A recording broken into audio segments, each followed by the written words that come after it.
basically in this 18th dynasty era. The 18th dynasty was a line of pharaohs that ruled Egypt 3,500 to 3,300 years ago. The most famous of them was Tutankhamun. Dr. Chardin found another connection. This little miniature bowl, for example, often used with offerings or things like this, and it has a little inscription on the inside which reads offerings and the number 28. Really? So they numbered them? Yes, so this magically represents 28 offerings of, I presume, whatever you want. Oh, really? Okay. Ancient paintings show that Egyptians placed these bowls in tombs as symbols of food for the journey to the afterlife. The design was familiar to Dr. Chardin. And it's of interest because similar miniature bowls came from 54. KV 54 contains offerings taken from the tomb of Tutankhamun. The links to Tutankhamun were mounting. They would reveal something no one was ever supposed to see.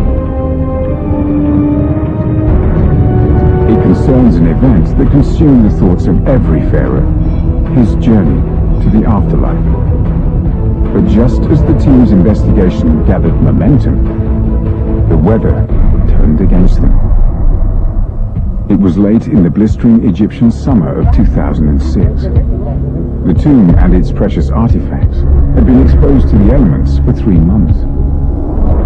Dr. Chardin and his team were exhausted. At 54 degrees Celsius, it had become too hot to work. And there was another concern. This area is susceptible to flash floods. The most severe danger comes from the hills to the west. If they continued, they might lose everything. They decided to seal the tomb and leave the Valley of the Kings. But there were still 16 storage jars to open and a mine of information to piece together.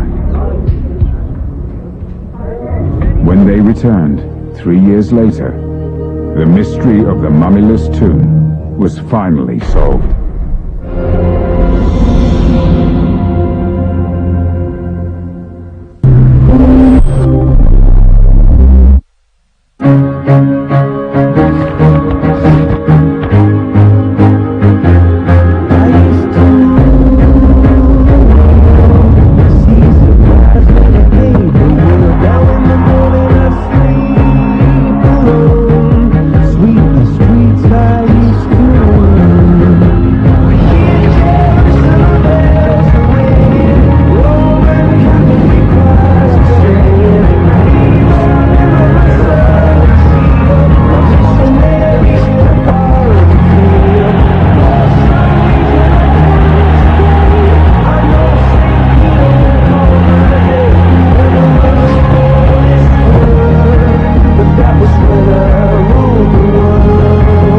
Groundbreaking, world-class documentaries, all in one place.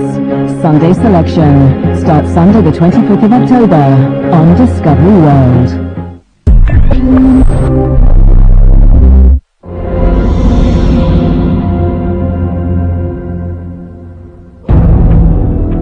In February 2009, Dr. Otto Chardin and his team returned to Egypt.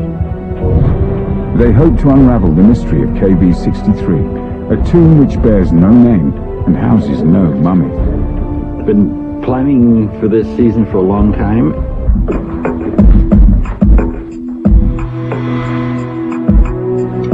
Dr. Chardin wants to put a name to the mystery tomb. So far, clues on key artifacts are either covered in resin, scratched out, or whitewashed. Professors Sima Ikram and Earl Ertman will open the 16 remaining storage jars.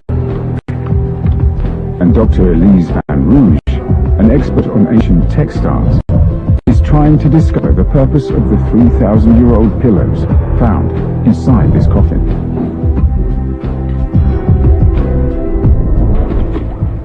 Ikram and Ertman begin opening the jars.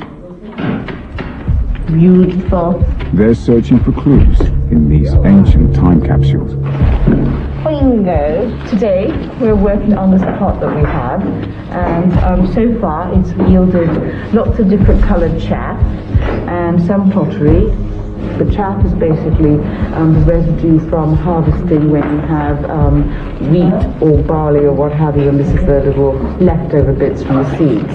One of the interesting things is, of course, in the ancient world, because they didn't have little styrofoam bits, this is what they used to pack things to stop it from rattling. While Professor Ikram continues working on the jars, Dr. Shudden is determined to find a name on the once sealed coffin. His team are using alcohol and acetone to painstakingly remove the resin. The biggest hope would be that the name of the original intended owner might pop up. Yeah, there are some shapes appearing. Still too early. It's still black. When the resin is gone, hopefully the signs will be clear. Finally, there's progress. But on this side, on the lid, it ended with the text, revered by the god Thoth, and then it looks like it's the Osiris, which is the deceased. Gods, but every human name has been eliminated. At least for now, Dr. Shardon is in the dark. Professors Ikram and Ertman have found evidence of tomb raiders of a non-human kind. We often find fly larvae or pupae, and that shows that the flies were breeding and maggots were breeding on the body. No matter how much care is taken, flies are all pervasive and they get in and become maggoty, and so you have fly pupae sort of wound up inside the body, despite it being a very high-class burial. High-class burials call for high-class pillows like these. They're inscribed with a blessing for the dead. Eternity and happiness in the afterlife. The pillow's thread count, 80 per centimetre, means one thing to Dr. Elise Van Rouge. They used a linen that was the quality that would be used in a royal household. These are the first pillows of this kind that have ever been found in Egypt. I've also seen some of the textiles that come from the tomb of Tutankhamun. They have similar qualities, and although he had lots of clothing items and all kinds of textiles, there weren't any pillows in his tomb. I have never seen anything like this before. Oh, yes, okay. Professor Ikram has found something she's never seen before. We have one more bizarre thing that this jar has yielded. Generally we get little linen bags that are filled with natron. This time we have linen bags that are filled with chaff. Now this could be a very clever trick in mummification, because of course the chaff also absorbs liquids, but maybe at first they use natron and then the second level of drying you out and giving you perhaps a nice smell comes from the chaff. The unusual find, another parallel to Tutankhamun, because bags of chaff came from his burial too. And the jars have given up something entirely unexpected. Everyone got excited when, through all rubble and jar, we see a little lion's head staring out at us. Even indications of the mane, eyes a little off-center, but cute. One of the more unique artifacts that we have for this year. Dr. Shardon thinks he knows how it was used. I think the use would be to keep coffin or perhaps the mummy at some stage of the process off the ground.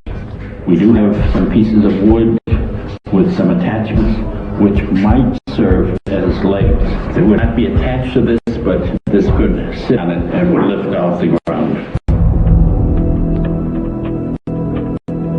Now, 3 years after its discovery, KV-63 is empty.